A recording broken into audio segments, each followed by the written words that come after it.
काय सांगाल, रात्री जी कारवाई करण्यात आली याबद्दल संपूर्ण माहिती द्या. माननीय जिल्हाधिकारी प्रजितजी नायर सर, अप्पर जिल्हाधिकारी घनश्याम भुगावकर सर, तसेच उपविभागीय अधिकारी चंद्रभान खंडाईत सर यांच्या मार्गदर्शनाखाली तहसील कार्यालय गोंदिया तसेच अप्पर तहसील कार्यालय गोंदिया यांच्या टीमद्वारे रात्री मेडिकल कॉलेज गोंदिया जे नवीन काम सुरू आहे त्या ठिकाणी आम्ही आमचं पथक त्या ठिकाणी थांबवलेलं होतं आणि त्या पथकाला आमच्या रामनगर पोलीस स्टेशन यांनी पण सहाय्य केलं आणि त्यावेळेस आम्हाला जवळपास 6 टिप्पर आम्ही रेतीचे रात्री पकडले. जवळपास रात्री 11 ते पहाटे 3-4 वाजेपर्यंत सदर कारवाई सुरू होती.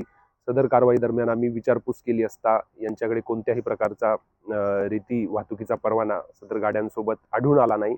एका गाडीकडे मात्र परवाना होता, मात्र प्रमाणापेक्षा जास्त रेतीची वाहतूक सदर गाडीमधून सुरू होती.